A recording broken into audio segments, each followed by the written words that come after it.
Bismillahirrahmanirrahim. Assalamualaikum warahmatullahi wabarakatuh.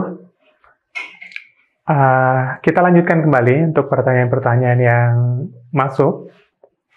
Dari Ibu Sri Rahayu di Aceh, 43 tahun, anaknya 10 tahun.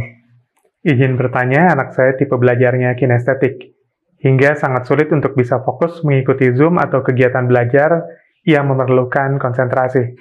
Bagaimana mengatasi tipe belajar seperti ini? Baik, nanti Ibu bisa lihat di video kelas tema optimalisasi gaya belajar. Di sana ada pembahasan tentang visual, auditorial, dan kinestetik.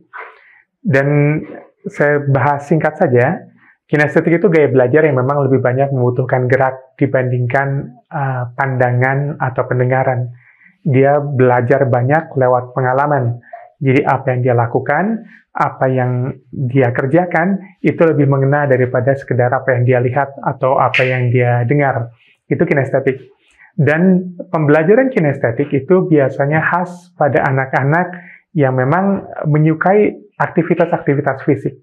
Dan ketika pembelajaran itu tidak melibatkan aktivitas fisik, tidak bergerak, maka dia lebih mungkin mengalami kebosanan, ngantuk, ketiduran, dan lain-lain. Ya. Jadi bagaimana cara kita mengakalinya?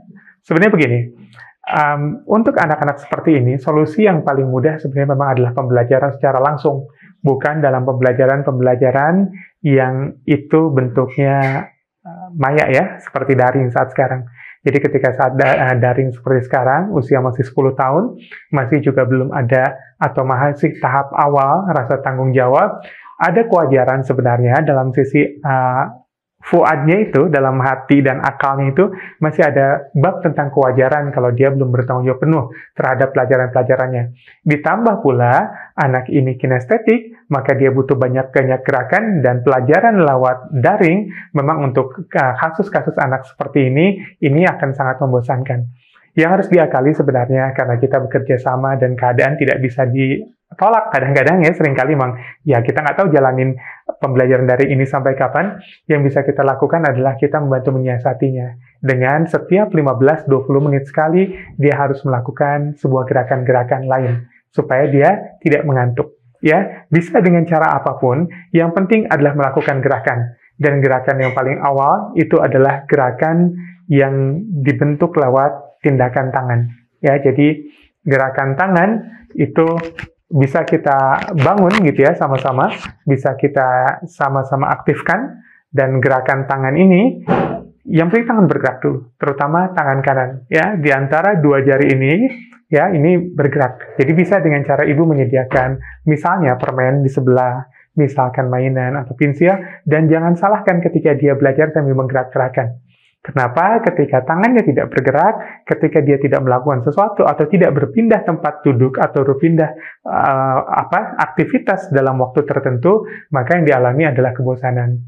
Ya, jangka waktunya cukup tinggi. Jadi saran saya, ada baiknya kemudian Ibu juga mengawasi pembelajarannya, dan setiap berapa menit sekali Ibu meminta dia bergerak, Ibu minta dia bangkit dari tempat duduknya, dan kemudian juga Ibu bisa dengan memberikan sesuatu yang bisa sambil dimainkan tangannya di depan alat pembelajarannya. Ya, bisa permen kah, bisa apapun itu ya, di sampingnya, misalkan dia menggunakan laptop, komputer, atau handphone misalnya, ditaruh di sampingnya yang kemudian dia bisa membantu membuat dia teralihkan dengan gerakan-gerakan itu. Esensinya bukan di pulpen, ataukah mainan kah, ataukah permennya, tapi esensinya adalah di gerakan yang dia lakukan. Selama dia melakukan gerak, dia masih bisa menjaga konsentrasinya, sebenarnya seperti itu. Atau juga kalau di barat itu ada teknik karet gelang gitu ya. Jadi dengan cara memberikan karet gitu ya di tangannya, dan kemudian dia memantik-mantikkan karet itu atau membuat rasa yang ada di kulitnya. Jadi misalkan sudah mulai ngantuk, cetrek gitu ya, dijepretin sendiri karet itu ke tangannya, itu bisa membangkitkan juga. Karena orang kinestetik memang kuat pada rasa dan sentuhan. Sewaktu dia bisa belajar banyak dan merasakan sesuatu, dia bisa terjaga. Tapi ketika dia tidak melakukan aktivitas dan tidak merasakan sesuatu, dia mungkin akan mudah untuk kehilangan konsentrasi. Ya, jadi ini PR kita sama-sama, gimana kemudian kita ikhtiarkan untuk anak-anak kita, ya, sebuah suasana yang itu mendukung juga sarana pembelajaran ini. Begitu. Terima kasih. Assalamualaikum warahmatullahi wabarakatuh.